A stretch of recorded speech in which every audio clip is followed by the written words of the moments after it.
안녕하세요. 30대 후반의 여자입니다. 결혼한 지는 7년 차, 현재는 3살짜리 쌍둥이 딸을 키우고 있는 엄마랍니다. 계속 일을 하다가 아이들을 낳으면서 직장을 잠시 그만둔 상태지만 자격증이 있는 직업이라 얼마든지 재취업은 가능해서 일자리 걱정은 없는 편이에요. 저희 남편은 3남 1녀 중 둘째 아들이고요. 위로는 아주버님, 그리고 밑으로는 도련님과 아가씨가 쭉 있었습니다. 사남매인데 막내가 딸이어서 저희 아가씨는 정말 가족들의 예쁨을 많이 받고 자랐고, 제가 시집을 왔을 적에도 참 어리고 귀엽던 아가씨가 제 눈에도 정말 예뻐 보였어요. 반대로 위로 계시던 형님은 좀 많이 무뚝뚝하고 또 시어머니하고 사이가 안 좋아서 집안일이 있을 때 늘 뒷짐을 지곤 하셨습니다. 저희 시어머니가 형님과 아주버님이 결혼하실 적에 반대를 많이 하셔가지고 형님께서 시어머니를 향해 좋은 감정이 별로 없다고 해요. 그건 시어머니도 마찬가지셨고요. 결혼 초에는 서로 그냥 대면대면한 채로 싸움까지는 하지 않고서 어찌 잘 지내시는 듯 했지만 제가 시집을 오게 되면서 시어머니는 보란듯이 저를 더 좋아하는 듯이 차별을 시작하신 바람에 형님께서 기분이 많이 토라지셔서는 그때부터 시어머니와 대놓고 으르렁대기 시작했어요. 다행히 형님과 잘 지내고 싶어하는 저희 마음은 알아주셔서 저에게까지 으르렁대진 않았지만 형님은 정말로 시어머니와는 다신 안 봐도 될 사이인 마냥 집안 명절이나 큰일이 있을 때에 신경을 또 끊으셨답니다. 결혼하며 큰일들은 모두 형님이 알아서 시킬 것도 시키고 관리를 할 거라고 하셨는지라 저는 아무 긴장도 준비도 하지 않고서 시집을 갔던 것이었는데 졸지에 형님의 일탈로 제가 맏며느리 비슷한 일을 하게 되었죠. 맏며느리가 무조건 집안일을 책임져야 한다는 것은 절대 아니었지만 직장을 다니고 있던 저로서는 마음의 준비마저 해보지 못한 일이었는지라 긴장되고 스트레스가 쌓일 수밖에 없었습니다. 그러던 와중에 그나마 어린 아가씨가 제 옆에서 손을 거들어주며 도움을 많이 주어서 동지가 있다는 생각 하나로 즐겁게 버틸 수 있었어요. 그러던 중 제가 쌍둥이들을 출산하기 직전쯤 막내 도련님이 동수와 결혼을 하겠다며 집에 인사를 시키러 데려오더니 제가 출산을 하고서 반년 정도 지났을 때에 동수와 결혼을 하셨어요. 저희 도련님은 작은 중소기업을 다니는 직장인인데 동서는 당시 쇼핑몰 피팅 모델 같은 것을 하는 사람이었다고 했어요. 결혼을 하면서는 그만둔 건지 자신의 직업을 과거형으로 밝혔고요. 모델 같은 걸 하는 사람이 주변에 하나도 없어서 저로서는 너무 신기했습니다. 진짜로 마르고 얼굴도 주먹만한 것이 참 여리여리하고 예쁘더라고요. 제 동서로 이렇게 예쁜 사람이 찾아와 주니 괜히 반갑고 친해져 보고 싶기도 했고요. 예뻐서라기보단 이제 다 같이 가족이 되었으니 같은 며느리로서 내가 동서에게 기댈 수 있는 좋은 시댁 사람이 되어주고 싶은 마음이 컸어요. 저는 처음 시집와서 아가씨가 많이 의지가 되었었기 때문에 동서에겐 저도 아가씨 같은 존재가 되어주고 싶었던 선의의 마음이었습니다. 하지만 3년 전 시집을 온 동서와는 지금껏 제가 단 한 번도 말을 편하게 나눠보거나 친하게 지낼 수가 없었어요. 평소 인간관계, 대인관계에서 절대로 모자란 게 있는 편도 아니었고 오히려 활발하고 성격 좋다는 소리를 잘 듣고 살았던 저였는데 동서하고만큼은 정말 친해지기가 힘들더라고요. 그리고 무엇보다 동서랑은 정말로 친해질래야 친하게 지낼 수가 없었습니다. 동서가 결혼하고 찾아온 첫 명절이 바로 추석이었습니다. 명절 전에 형님이 제게 전화를 해서는 이제 막내 동서도 들어왔고 시집 안 간 아가씨까지 해서 집안에 여자가 셋이나 있는데 나는 명절에 안 가도 되겠지? 너 들어왔을 때도 나랑 비교하는 거 신경질 나 죽겠었는데 예쁜 막내 며느리가 들어왔다고 하니 얼마나 나를 더 비교하지 못해 안달이시겠어. 동서가 수고 좀 해줘. 라고 연락이 왔어요. 미안하다면 시댁 가는 길에 휴게소에서 뭐라도 사 먹으라고 돈 20만 원을 제 계좌로 보내주기까지 하면서 말이죠. 올해도 결국 이렇게 형님의 도움을 받지 못한 채 명절을 보내야 하는구나 싶었지만 맨입으로 모른 척하지 않고서 용돈까지 챙겨주시는 형님이 고마웠습니다. 오죽 시댁이 싫었으면 저한테 돈까지 보내주면서 자신은 가기 싫다는 것을 대놓고 했을까 싶었어요. 그래서 별말 않고 시댁에 갔는데 그런데 서방님이 혼자만 시댁에 왔더라고요. 동서는 온데간데 없이 말입니다. 온 가족들이 새댁을 보러 고대를 하고 있었는데 무작정 말없이 명절에 찾아오지 않는 동서에 대해서 궁금해하던 중 서방님이 다소 충격적인 소식을 전해줬어요. 동서가 글쎄 몸에 마비 증상이 찾아와 시댁에 오지를 못하게 되었다는 겁니다. 그 소식에 시어머니는 듣자마자 뒷목을 잡으시며 지금은? 지금 몸은 괜찮냐? 병원은 갔냐? 어떻게 큰일은 아니지?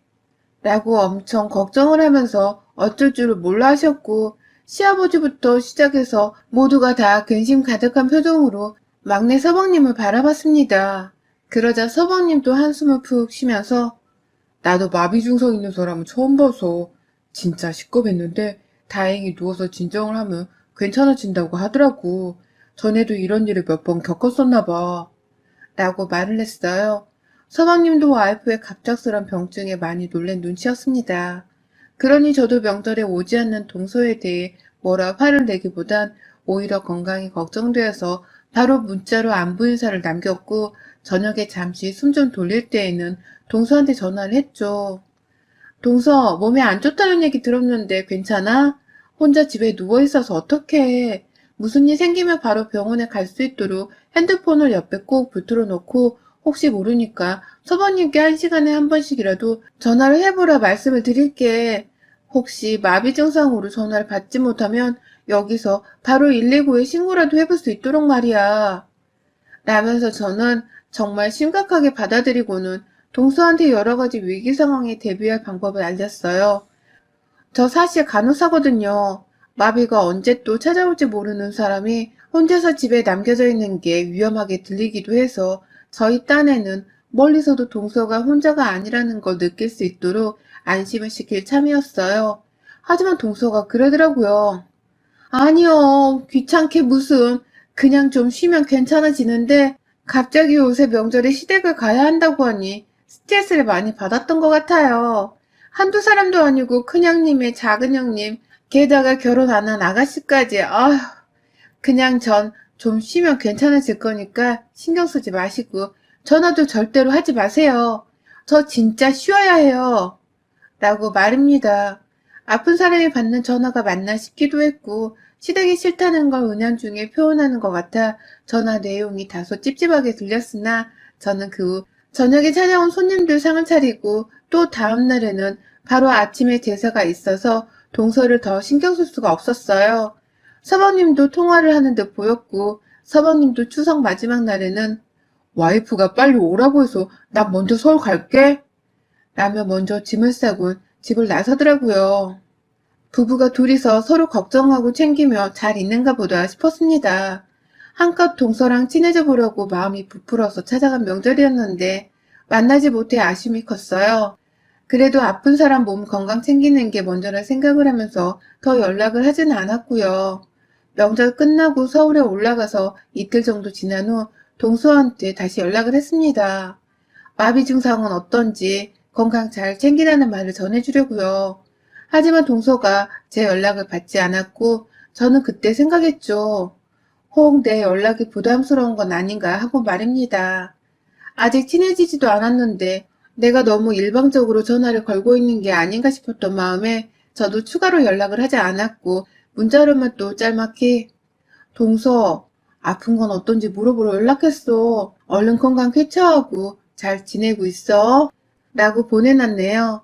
하지만 그 후로도 설날에 그리고 추석에 그리고 그 다음 설날에도 동서를 만나기는 힘들었습니다. 명절이 되었는데도 동서는 시댁에 전혀 나타나질 않았고요. 서방님만 혼자서 참석을 했습니다. 동서가 왜 안 왔냐고 물어보자 이번에도 역시나 동서가 마비 증상을 겪고 있어서 그렇다더군요.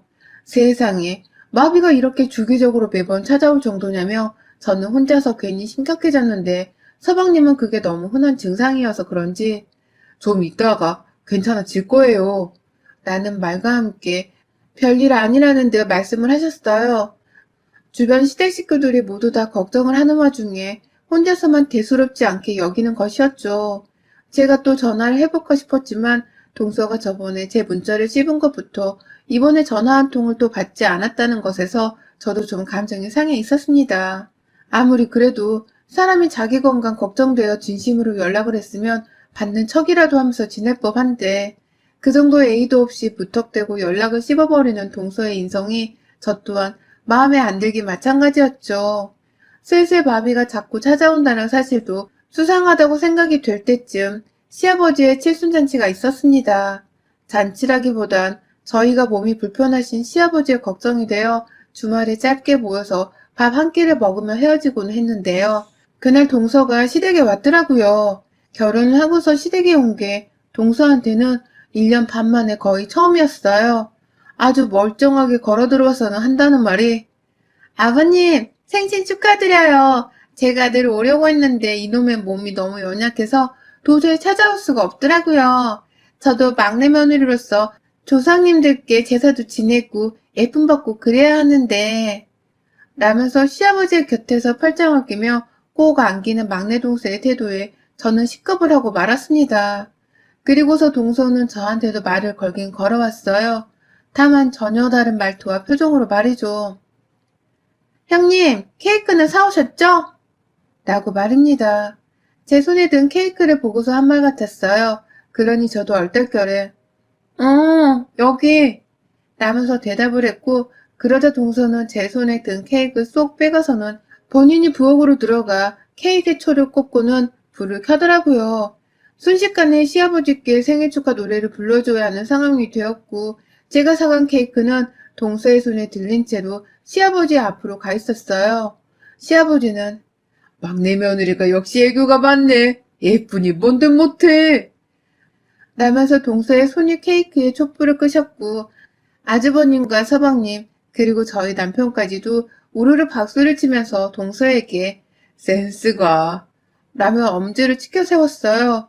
전 졸지에 제 돈 쓰고 케이크 사가 놓고선 뒤에서 지들끼리 즐거워하는 시댁 식구들을 보고 있어야 했고 저희 딸아이는 노랫소리에 보채는 바람에 달래주느라 뒷방 신세로 전락을 해버렸습니다.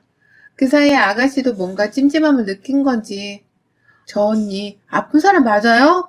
라면서 저를 도와 아이들을 봐주겠다며 방 안으로 들어왔고 역시나 생일날 참석을 하지 않은 형님은 그 와중에도 깜깜 무소식이었죠. 그리고 점심밥을 차려야 하는 시간 이미 시어머니가 대다수의 음식들을 차려 놓으셨고 제가 어떻게든 하나 해보겠다며 옆에서 어머님을 거들어드리고 있었어요. 안 그럼 그 노인네 혼자서 오만 식구들 상을 다 차려놓아야 했으니까요. 그런데 아무리 기다리고 또 기다려도 동서가 부엌 안에 들어오질 않는 겁니다. 저도 이해해요. 여자가 부엌에 들어와서 일을 무조건 거들어줘야 하는 것도 아니고 아버님의 자식들인 이 집 남매들한테 일을 시켜도 된다는 것을 잘 알고 있었습니다. 하지만 이미 마누라가 오지 않아 죄스럽다면서 큰 아주버님께서도 부엌을 왔다 갔다 하며 잔잔바리 일을 거들어주고 계셨고 저희 남편은 시어머니를 도와 일하는 저를 돕겠다면서 쌍둥이 딸을 돌보고 있었고 아가씨도 나서서는 저를 거들겠다며 부엌에 들어와 있는 상황이었어요.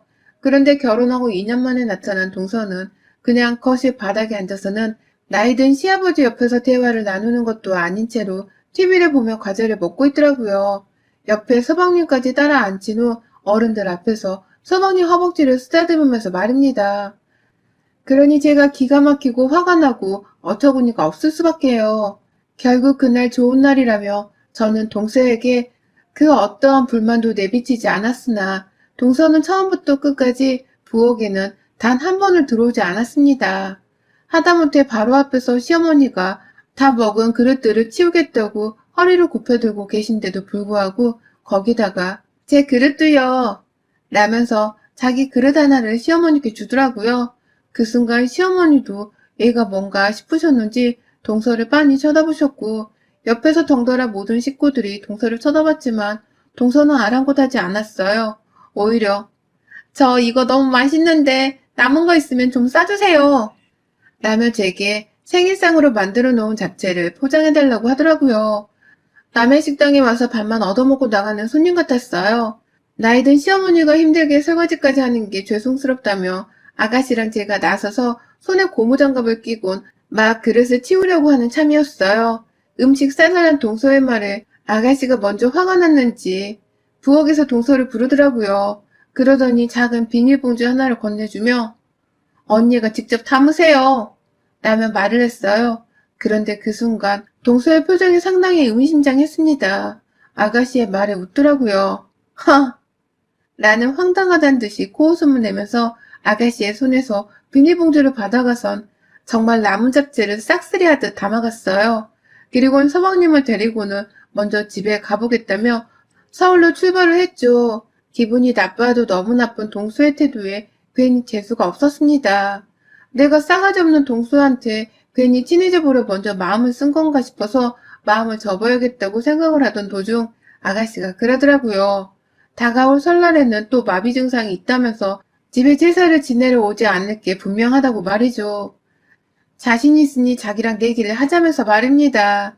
그러더니 아니나 다를까 정말로 다음 설날에 동서는 또다시 갑작스런 마비 증상이 몸에 찾아왔다면서 시댁에 오지를 않았고 서방님만 시댁에 내려왔어요. 이번엔 서방님의 표정도 상당히 어두워 보였어요. 그 바람에 시부모님은 또 무슨 병치레를 하는 거냐면서 막내 동서를 엄청나게 걱정하셨고 슬슬 저희 남편도 진짜 큰 병이 아니냐면서 동서를 걱정하더라고요. 그래서 제가 시부모님 몰래 남편 등짝을 쫙 때려줬죠. 그게 다 시댁에 안 오려는 핑계인 걸 눈치 못 챈 거냐면서 말입니다.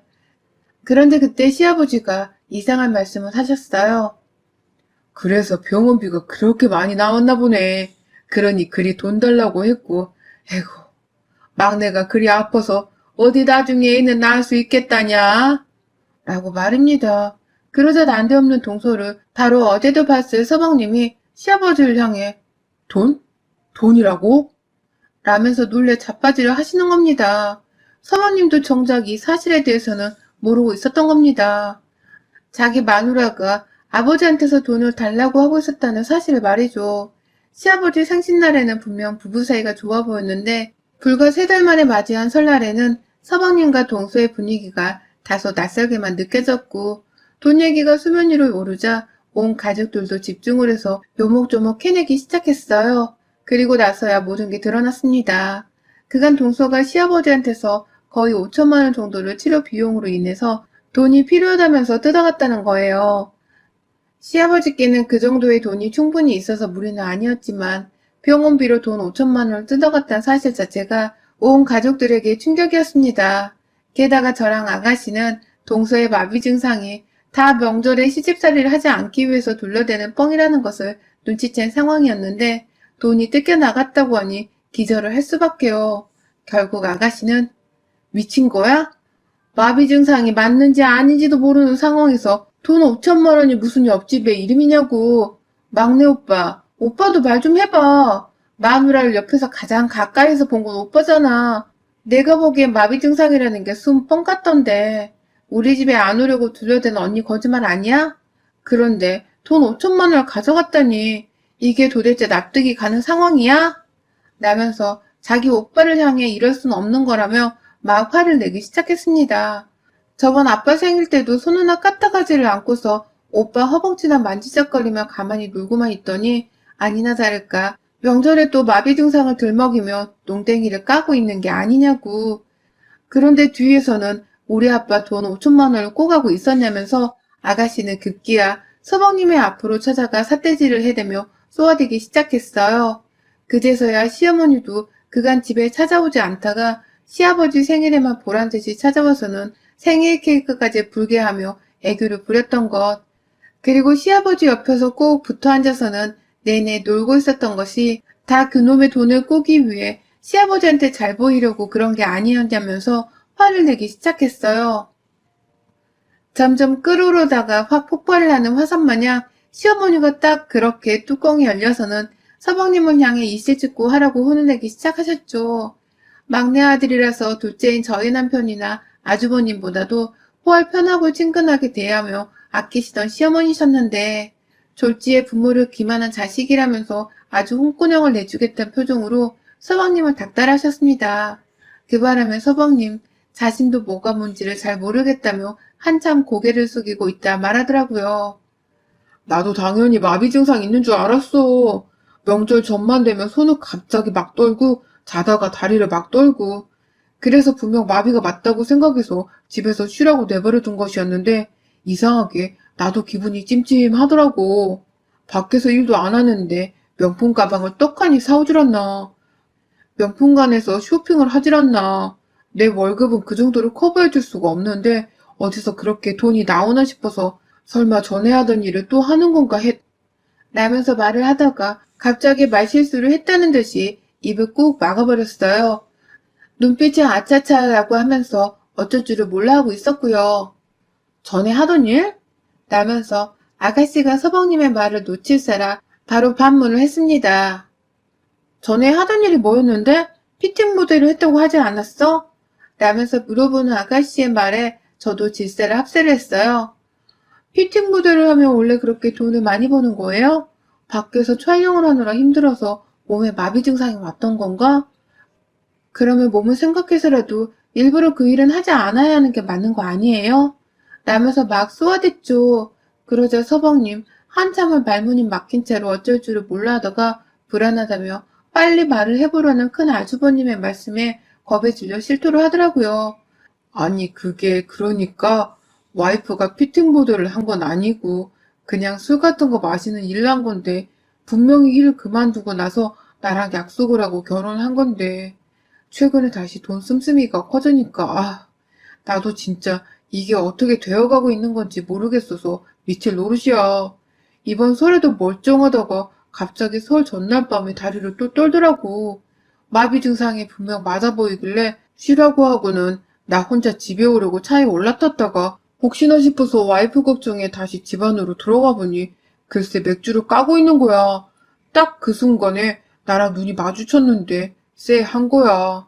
설마 마비 증상이 다 쇼였나 싶어서. 라고 말입니다. 세상에 보통 내기 여자가 아닌 줄은 알았지만 술집에서 일하는 여자였다니. 서방님이 둘러대면서 술 같은 거 마시는 일이라고 표현을 하긴 하셨지만 저와 아가씨 그리고 남편과 아주버님은 단번에 눈치를 챘습니다. 동서가 술집에서 일하는 술집년이라는 것을 말입니다. 어쩐지 어른들 앞에서 서방님 허벅지를 쓰다듬는 스키를 시전할 때부터 스킨십의 보통 내기는 아닌가 보다 싶었습니다. 내가 사간 케이크를 뺏어다가 시아버지 앞에서 눈웃음을 살살 지으며 축하 노래를 부를 때에도 저거 정말 보통 여우가 아니다 싶었습니다. 명절만 되면 귀신같이 마비 증상이 찾아오는 것도 정말 눈에 빤히 보이는 거짓말인데 속아주는 척 참고 있었어요. 그런데 시아버지의 지갑에서 돈 5천만 원을 치료비 명목으로 털어가다니 이거 정말 대단히 난년이더라고요. 결국 그날 아가씨며 큰아주머니며 저희 남편까지 온 식구들이 합세를 해서는 동서를 가만두지 않겠다고 선전포고를 했어요. 저희 시아버지가 가진 땅이 많으셔서 자식들은 평범하게 산다고 하더라도 물려받을 재산이 많은 상황이었거든요. 그걸 결혼하고 명절에 한 번 찾아오지도 않는 그딴 며느리가 5천만 원이나 먼저 땡겼었다고 하니 다들 화가 나 미칠 노릇이었던 거죠. 하다하다 술집년이라는 사실에 괘씸하고 사기를 당했다 싶기도 했을 것이고요. 결국 그 자리에서 시아버지의 주도하에 온 가족들은 서울로 갔습니다. 저희 가족차 그리고 아주버님네 차, 서방님들 차로 온 시댁 식구들이 나서서는 서방님의 집으로 향했고요. 졸지에 한두 사람도 아닌 식구들이 우르르 동서네 집으로 몰려서는 쳐들어가 버리고 말았죠. 참 동서도 가관이었습니다. 서방님이 언제 집에 오실 줄 알고 온 집을 아주 맥주랑 안주로 쑥대밭을 만들어 놨더라고요. 마비 증상이 와서 아프다는 사람이 이제 보니 내내 명절 때마다 이런 식으로 술바람이 나서는 혼자 편하게 쉬면서 시아버지한테서 받을 돈은 돈대로 빼내가고 있었던 것입니다.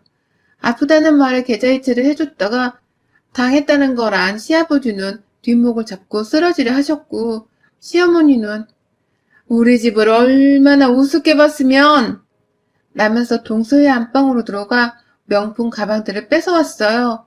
옆에서 아가씨가 거들어 온 뒷구석을 뒤지면서 통장이며 도장을 시아버지 앞에 가져왔고 저는 저대로 차라리 동서가 시집 오기 전에 시어머니랑 형님이 둘이서만 싸우던 때가 훨 좋았다는 생각으로 눈을 질끈 감았죠.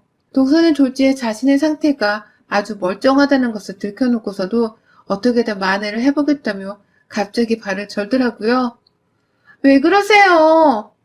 라면서 오히려 자신이 피해자인 척을 하더니만 보다 못 봐주겠는지 서방님께서 동서의 머리에 꿀밤 한 대를 정말 세게 치셨습니다. 나이 처먹고 좀 적당히 해라. 출신을 못 속인다더니 어디서 공가를 치고 돈을 뜯어갈 생각을 해? 라면서 말을 하자 동서도 그 순간 쇼를 멈추더라고요. 자신의 출신 어쩌고 하면서 과거를 가족들 앞에서 드러내자 수치심에 어쩔 줄을 몰라 했습니다. 결국 동서는 이혼이 최선의 방법이라 생각을 한 건지 자기가 먼저 이혼해줄게 라며 담담하게 헤어지고 끝내자 말을 하더군요. 그 순간 온 가족들은 누구 마음대로 이혼을 해? 라며 동서의 말에 맞받아 쳤습니다. 사기죄로 당장 고소를 하고서는 빌려간 돈을 다 갚아내기 전까지는 절대로 네 맘대로 순순히 이혼을 못 해준다며 시어머니를 포함해서 이번에 저까지 나서서 합세를 하며 인정머리 없는 동서를 비난했어요. 저희 남편은 이미 자기 아는 선배가 변호사라면서 전화를 걸어 현 상황을 이실직고하기 시작했고 그제서야 동서는 가방 팔고 가진 거 다 팔면 돈 5천만 원을 금방 만들 수 있는데 무슨 고소해요. 라며 어떻게든 고소까지는 가지 말자면서 불쌍한 모습을 보이려 하더라고요. 눈에 눈물 가득 보이기 시작한 채로 지 남편은 어떻게든 꼬셔보겠다며 서방님 옆에서 가진 아양을 다 떴는데 그 모습에 저는 그만 구역질이 나와 버렸네요. 저런 저렴한 예인 줄도 모르고 난 진짜 마비가 온 줄 알고 연락도 하고 걱정되는 마음에 안부도 자주 물었네. 내가 바보 같았어. 여보, 제대로 고소 준비하고 저런 애들은 아주 단단히 혼을 내줘. 또 남의 귀한 아들한테 들러붙어서 집안에 풍비박살 낼 줄 어떻게 알아. 우리 집을 끝으로 더는 피해자가 나오지 않도록 제대로 혼을 내자고. 라며 남편에게 단단히 일렀습니다. 그러자 남은 가족들도 제 말이 옳다면서 남편에게 변호사랑 얘기를 잘 하라며 수시로 한마디를 내뱉었고요. 그러다 결국 동서는 저희 집 사람들에게 고소를 당하며 위자료 소송과 이혼 소송까지 걸렸고요. 소송이 제법 여러 개여서 시간이 좀 걸리긴 했지만 한 달 전쯤 모든 소송이 끝이 났습니다. 동서는 시아버지로부터 가져간 돈 5천만 원에 서방님과의 결혼 파탄 책임을 물어 위자료까지 더해서는 6천만 원을 토해내고 완전히 서방님과는 서류상으로도 남남이 되어 저희 집이랑도 인연을 끝냈어요. 정말 즐기고도 즐긴 소송이었고 겨우 돈 1천만 원을 위자료라 물어내곤 멀쩡한 남자를 이혼남으로 만든 동서가 너무 원망스러웠지만 술집 여자인 거 뻔히 알면서 데리고 살겠다 결혼한 서방님도 제 눈엔 솔직히 똑같아 보였습니다.